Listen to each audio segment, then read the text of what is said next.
And journalism is supposed to be objective, right? Well, maybe wrong. At least that's how the thought leaders in journalism today are increasingly seeing it. So follow me here. Arizona State University, ASU, has the Walter Cronkite School of Journalism. And the program recently published a report that was titled Beyond Objectivity, Producing Trustworthy News in Today's Newsrooms. And you can access the study on the school's website, and you should give it a read. I warn you, however, it's a little bit shocking because it does defy common sense. Now, this report assesses what it means for journalism to be objective. And beyond objectivity, that report draws on more than 75 interviews with news leaders and journalists and other lifelong media professionals. As to the term objectivity, two prominent journalists argue that it's time to stop using the word. That's right. They think instead the profession should offer solutions for, quote, producing fair and accurate news that resonates with today's journalists and, more importantly, today's news consumers, end quote. So the report argues the concept of objectivity has evolved and that the field today needs to reconcile the core principles of fact-based journalism with the values of younger journalists in modern newsrooms to better serve today's diverse audiences, whatever that means. And here's an interesting quote from the dean of the Cronkite School about this report.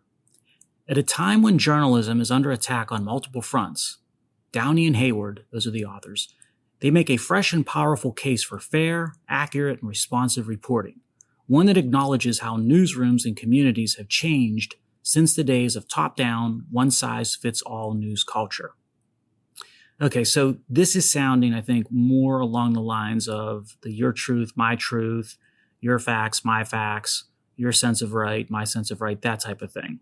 In the study, it labels objectivity being based in, using their terminology, traditional monolithic notions of objectivity.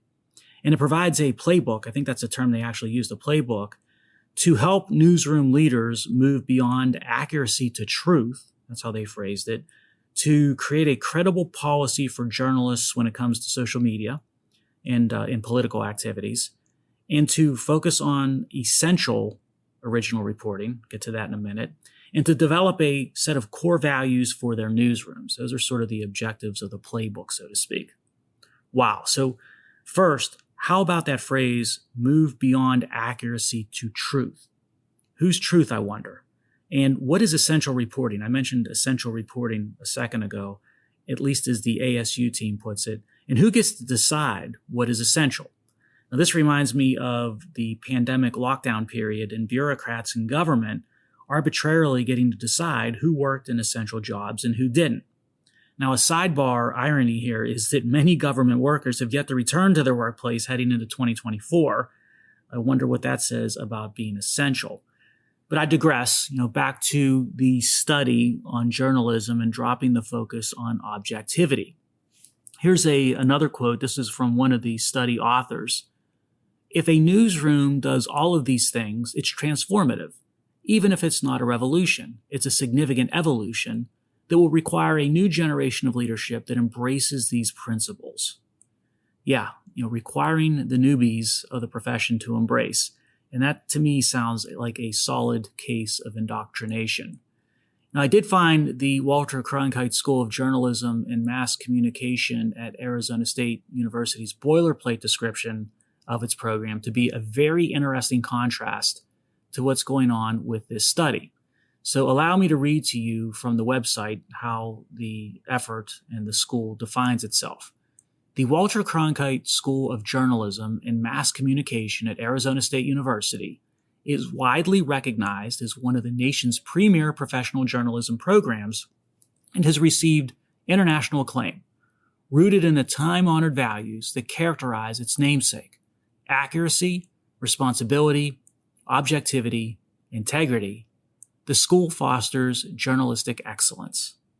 Now, is the program still rooted in those time-honored values, or did it morph to something else? And I wonder what Walter Cronkite would think.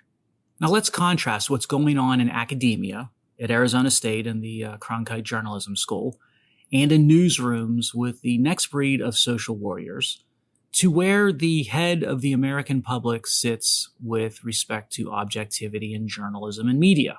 Now, I'm not sure if we covered these survey stats in prior episodes of The Far Middle or not, but a rehash is in order with the connection string that we are on for episode 134 here. Gallup Knight conducted a poll a few years ago, back in 2020, found that 68% of Americans surveyed say they see too much bias in the reporting of news that is supposed to be objective as a major problem. 68% of Americans answered in the affirmative to that position. And the Gallup poll found over 80% of Americans see either a great deal or a fair amount of political bias in news coverage. This survey was of over 20,000 Americans across all 50 states. Someone send that Gallup survey, please, to the Arizona State Cronkite School. And here's another survey to place the reputation of American media in an interesting light. Oxford in the UK, they performed a global survey of the public's view of media, over 90,000 people across 40 plus countries. And one of the questions was, do you trust the news media in your country? Now, the nation that scored the highest level of trust was Finland at 65%, which isn't all that great if it's the best. Guess which nation came in last at only 29% of citizens saying they had trust in their media? The US of A, constant listeners, dead last. And journalists and entities like the Arizona State Cronkite School, they don't give a you-know-what. The editor of the San Francisco Chronicle put it best when it comes to the arrogance of media today. Quote, "Objectivity has got to go," end quote. I agree something has to go when it comes to modern journalism and media, but it ain't objectivity that's on my list.